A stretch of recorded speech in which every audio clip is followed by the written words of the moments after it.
Magadiko ama. Magadiko. Magadiko ama zangu. Imwe, amsukutawira kuti kuno kwacha. Anzidaira yo zvakanaka naye. Magadiko ama zangu. Munofara here. Aiwa munobatsirwa. Tsotsi aitsvagwa na siku. Imwe. Sekuru akazibata. Imwe. Andi matango. Unyamarero. Jakura mukuba. Ini ndini tsotsi aizikanwa achinzi Mthulisi. Mthulisi akanetsa. Zvekunetsa vazukuru vasekuru. Saka vazukuru vasekuru maitumira mari kwandiri. Muchitumira kwandiri ndaizokudirectai kuna sekuru. Uya akadya kobiri zvache? Uya akatenga kobiri? Uya akatora mari. Aya. Akadya zviya. Amba kuzi enda kufanira. Anobva kutungamidza kuti aiwa endai kuna sekuru ndinogara mufidelity. Ubwera kupano zvache. Imimi wauya pano. Imbotuza iwe umbotuza bwino bwino. Anzi mbondikurukuriwa zvakanaka naka. Pare pamai muntu akamenya na video call. Munhu akashandisa video call achida kutaura na sekuru. Mwachita tani? Imi maita sei? Wataona madziro basi. Wanaona madziro ere, waiona sekuru ere, waiona chi? Asini satsotsi aiti akada kuita video call aisandibata. Bwino. Ndaingokata kana kudiveta video call kuti yongokata yega. Bwino. Ndo zvadaita. Wachita tani umbudusa bwino bwino adzikuratidzi. Bazi nyafandu inini ndanga ndiri Facebook mafia. Bwino. Ndandiri chibaba chepa Facebook. Bwino. Saka ndaishandisa account ya Sekuru. Bwino. Ndichi ataka ma accounts ma platforms akasiyana zvinongolinga nekuti munhu antsvake. Bwino. Ndichishandisa namba yei yandaingoshandisawo yo ya Sekuru. Bwino. Saka namba ya Sekuru yandaishandisa mafanzi senguva zikuru muriko maigona kuuya kwandiri mosha ya Sekuru. Ndo zvandaita kusvikira vanhu vazotsvaga Sekuru vazoona kuti nyamara wera mafara. Sekuru ndiri kukumbira. Bwino. Tsotsi wedu iwa. Bwino. Ari kutaura asi mumwoyo make chaizvo. Bwino. Hamuna kunyatsokumbira rweke. Kumbira. Mthulisi. Taurira vanhu vakaisana nekamera ichi. Uvaudze zita rako rekuzvarwa nekumusha kwako. Uchizivikanwa. Takuda kuti uchisiya. Kwete zvokuti ndasiya kubira vazukuru vasekuru. YeMbavha kuti ngakuchengeta makuri. Kutotaura chakudada neYeMbavha. But pamsoro. Mthulisi akutaura ndiri mbavha. Ende ari kutaura umbavha hwake. Mabira aita kana akati ndanga ndiri mafia ndo mabira aita muda kuti ataura achiti chi. Regai mbavha itaure inzwai pana baba asi pamapurisa ndira ndikutaurire pana baba asi pamapurisa Mthulisi auya kuzoreurura kuna Sekuru mabiro aita ngatimupei nguva aite saizvozvo handiti muda kuti ataura akatsamwa Tinoda zita rake. Ndiro zita ra Mthulisi moyo. Bwino ya. Ndiyo inini. Alright. Leo timbe. Ini ndionzi Mthulisi moyo. Ndinobva muguta reChishavane. Bwino. Ndiko kumusha kwangu kunonzi kusivosa. Saka ndo zvandaita sekutaura kwandanga ndichiita. Kuti ndaive munhu wepa Facebook. Ndo pandaiwana vanhu vaiuya kwandiri. Vashuya kwandiri ndaivaitira zvandaivaitira ndichivaudza kuti imimi ndinokwanisa kubatsirai sevanoti vanoda kuromba. Ndaivaudza kuti uyai ndovatengesawo zvandaivatengesa ndobva ndavarombesawo zvobva zvaramba. Ndo zvandaingoita satsotsi aitezvo. Apa izvezvi ndikulebo pano. Hanzi izvezvi ndikutaura pano. Ti Kanengo anombesa? Sekuru Kanengo anombesa here. imipo mudatsetsewa. Kwa imino wazukuru muri kunze kwenyika nemi makatenderedza pano kosei muchibvuma nekuti sekuru nguwa nenguwa anoti avarombese. Bwino leo ati mtsikana. Bwera kwa kuno kamera. Sunza kwa bwera pa kamera ulele mafara. Na kumtsuzura Mthulisi ati nkana yake imale ku polisi. Ati nyaya yake ipere. Bwino leo mtsikana. Pamusore vanhu vese muri Bwino. inini ndinogutsikana nazvo zvekuti sekuru Kanengo havarombese. Sekuru Kanengo takauya pano ndakauya ndine nyaya yangu.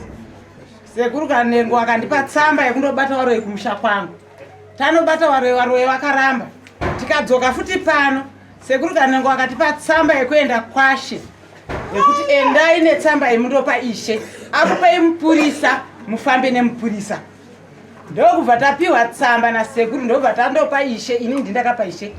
Ishe akadaidza family yekwedu. Yauya family iyoyo. Ishe akati sekuru akati izvo endai mundotsvagirwa muprofita naishe wenyu kana n'anga dziri kuda hama dzenyu kwete zvavari kuita zvekuramba baizvo. Zvedu takaenda takatsvagirwa muprofita naishe. Taenda ikoko takasvika family yese. Tasvika takasikobatsirwa nemuprofita iyeyo. Muprofita iyeyo zvakataurwa nasekuru Kanengo pano zvawakabata pano ndio zvakataurwa kwedu. Zvataurwa kwedu zvikanzi dzokerai kwamakabva kuna akatanga danho iri. Ndinokutaurirai kuti munhu iyoyo chiremba uyu haarombese akatumwa naMwari kusunungura wanhu nekubvisa uroyi kuwanhu.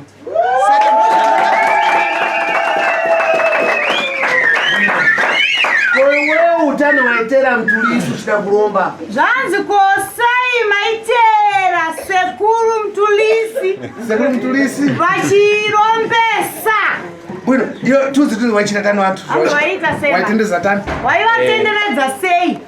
Inini munhu ndati abva kuFacebook awana namba yangu. Awana namba yangu iye.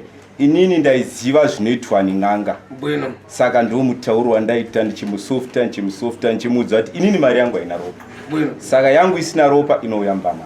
Bwino. Saka kuzouya mbamako kana after my days andakutaura zvikaramba ndokuza kuti vadzimu vako varamba. Ndokupera kwazvaita. Bwino.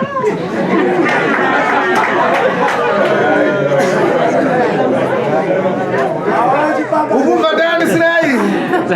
Iwe. Mumwana chema. Zvanzi pane mumwe akachema. Ukamuuza kuti wewe. Wakamutaurira kuti iwewe. Tenga mkuku mbishi udye. Tora hukumbishi udye. Mchisatani. Mama mjisa sei. Ai iyoyo hadisi. Wa mwanzako. Asenge huku hadisi. Ayo huku hadisi. Hapa iwewe. Izvezvi iwewe. Inini ya? Ndina mai Kanengo abwera. Ndina mai Kanengo ari pano. Bwera nkasi wati. Uyai mudzimai wasekuru Kanengo. Alipo pano. Vari pano. Uyu. Mudzimai ari apo. Adzikisa pano. Atidzikisai mai Kanengo. Musamana nevazukuru venyu. Amfita tiu mweni. Mati seu. Amfita tiu. Anzi akafita sekuru here. Mai Kanengo charikuponi. Bwera. Mai Kanengo wacho aripi vauya yapo. Ranga vauya. Iwe bwera katalenti. Uyimira mai Kanengo. Kwa wana muya. Alipo bwera. Wasatwa. Abwe. Uyu. Kwa meta mukaru. Ngabwe. Meta mukaru vauya. Uyu. Mwe asimbavha. Uyu azimbavha. Asimbavha. Yanu yafuna dzinthu. Hanzi kuda zvinhu. Funa dzinthu. Kuda zvinhu. Mvunzeni wapaswa kubisa ngasi na Mthulisi. Hanzi wabvunzeni paitumwa aipiwa mai. Wapaswa nani? Aipiwa na? Ne uyu aripa ne black. Mwe uyu. Uyu. Aikupasa kubisa ngasi. Aikupa mali? Aindipa 50 rand. Pa 150. Oti nombra unditorero mari yangu kumukuru nechitupa chako. Vanhu vandanga ndangojaira kuti. Ashita muda kuja na ntani. Makawira na senya so kurukura zvakanaka nazo. Ora ndichitanga kuzivana nawo. Udadana nani pa pakati? Adana uyu aidana nemunina wangu. Iwe dana nani ko? Pakati pavo hapana wandidanana naye. Alright. Mukudanana manje arakuza nchitache? Mukudanana akazokuudza here basa rake kana akakuti anoshanda kwa president. Aiwa pavaidanana ndaiziva vachitengesa mabhero, vaita zvekutengesa mabhero Avaita mukavamira. Kwa aireva kuti ambakwira mota mbota mbani? Aitaura kuti anokwira mota ndiani? Ndiye mujaindi boss paakauya kwandiri achiti ndimutorere mari akati mari maclients angu. Waona mai Kanengo? Vanzoona here mai Kanengo. Wayangana? Ukuwatarisa. Wino. Mai Kanengo. Relative. Asi savaitizve. Saibanga kwandiri achiti kwai unditoro mari nechitupa chako handina chitupa. Semunhu wandangu jaira naye nhakana chandakafungira kuti kwaye muntu ankwira mota asina chitupa? Hanzi kwaye munhu anoclear mota anoshaya chitupa here? Ndopandisina kuzivawo ipapa zvinopinda mujere. Chireweka kuti dadzedzemwa. Chitaura wega kuti ndakadzungaira, ndakashandiswa. Ndakadzungaira ndakushandisa. Bwino, relative, ndopachita tani? Machita tani? Ndobva maita sei? Ndobva saka yaitumigwa mari kufoni kwake oscreenshota message ondisendera pafoni pangu. Saka ini pandaishanda nepandotorera mari padhuze pakangobatana saka vanga kujera vantora vana kufika nakachitupa kako basa. Vanga vatojaira kuti unoyachitora mari. Vangaongoza kuti ndinonga yachitora mari kana akasendegwa mari onditi nditorero mari okanda message foni kwangu ndomutorera mari yake. Ndichimupa ndakudzokera kumba. Wampasa kubusiness? Ai mutuma kubusiness? Aikupa mari? Ainipa 50 rand. Akatumira 200? Ndizvozvo. 300? Ndakapa mari dzangu dzese dzandakagumisira kutora ndakagumisira kumutora 250 US. Bwino. Ndo mari yandakagumisira pandiri. Achipasa 50 rand basi.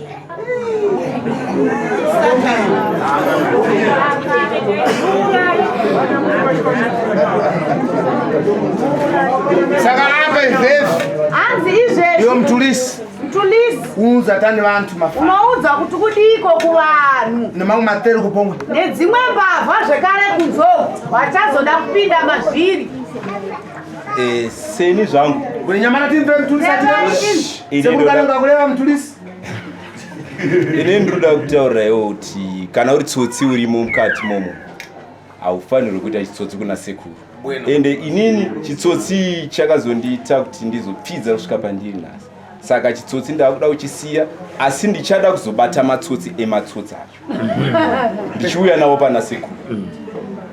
Ndichiuya nematsotsi acho mamwe because hatisi tega kune matsotsi. Akawandisa. Akati wandei. Kwa YeMbavha mauramba achika madzina pa Facebook. Hanzi vamwe vachiri kuramba vachiisa mazita avo paFacebook. Ndo vacho. Tenga picture yangu izvezvi. Achitora mapicture aSekuru. Achika. Achiisa ipapo. Unoaudza tani lero? Unoaudza kuti kudii? Ndichaudza kuti Sekuru Kanengo musatambe navo vanokubatai. Ende pakuwabata havasi Sekuru Kanengo vachavachabata indichavabata ndini. Ndochabata matsotsi. Iwe ndofuna kupata atatu. Ndakukupa iwe target yekuti iwe ubate 3. Uchipata atatu chibwana nawo pano. Uchibata 3 zviya nawo pano. Ndichauya nawo. Pasa telefoni yati wewe. Zvanzi nokupa Sekuru namba yaSekuru. Telefoni yanga. Foni yaSekuru. Ndochashandisa wewe. Ndinoda kuti iwe ushandise uri pano. YeMbavha. Uri mbavha kudaro. Ndinotenda. Asi matsotsi ndichauya nawo sezvataura naSekuru. Ndifuna ndibwere. Zvanzi kuti uye ne 3. 3 basi. Asi ndichauya nevese. Andifuna 3. Wakazobwera nawo wese. Imbasira yakumbo. Hanzi wakauya nevamwe wese imbasira yako but ndinoda kuti uye ne 3 pano. Wewe tu uenda pano. Ungauya nawo kuti Sekuru ndabata anhu hayi manje. Saka ndo zvandichaita. Chadini. Chabata vanhu ivavo. Saka nhai Mthulisi. Yes. Mari yatingati yawakatorera vazukuru vaSekuru ingasvike kuma mari? Inosvika estimately $1,000 US. 1,000 US. Mwanzako? Uyo handizivi because ndandisingashanidzane naye. Kopa magrupa. Pamagroup ane rake indi ndandine rake. Rako group rakanengo? Group rakanengo. Ndizvozvo chaizvo. Saka uyu ndiangari pakati kwano? Uyu angari kwaari mukomana iyeye kwete inini. Uyu unatapuwa anziwa? Ndo mamafia mataipa acho.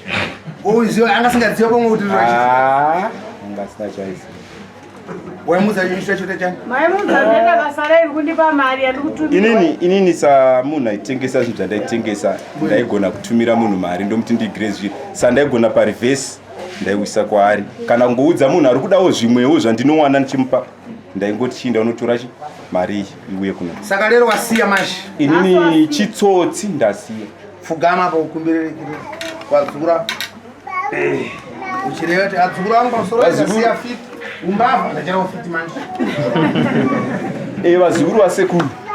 Inini ndasiya chitsotsi chandipidzisa handichaite chitsotsi asi ndakuda kubata matsotsi.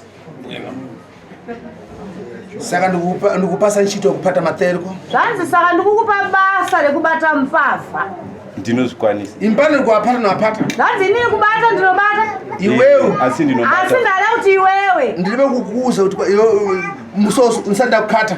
Ndisati ndakubata. Ndiribe kukuuza impano kuti iwewe mazuva akwana. Ndakataura mashoko ekuti Mthulisi mazuva ako akwana. Ndakataura newe pafoni. Semana ndikuchita bouncer. Sema taurira ndikuita bounce. Mazuva akwana. Kuti hayo mazuva ako akwana. Ndibe kukuuza. Handina kutaura here nini? Vakataura. Telefoni. Nasi yako ichiripo. Nasi message yako iripo. Vakataura ndizvo. Ndikuudza ndimtembo yako. Chitaiwa nguva yako yakwana iwewe. Pakazoita mazuva mangani kubva ndataura ipapo. Handichanyatsozviva but around 3 days. Wakapindura kuti chizvi? Ndakati vandibata asi ndasiya basa. Aisifoni yangu eri. Ndakaudza sekuru ndasiya basa asi amundibata. Uda leo timpane iwewe ukanengo ukandipata nokupasa kopiri. Kwaba chinipasa kubiria. Haiko nondawa kudari ndabatwa nasekuru murungozvionerawo mega vari ikoko kwamuri. Ko ari kunze kwadziko matereko vamwembo. Vamwe vari kunze. Avo vari kunze vakaonawo vhidhiyo mungotaura kuti musabatsire sekuru Kanengo chitsotsi. Bueno. Tabo. Zvakanaka.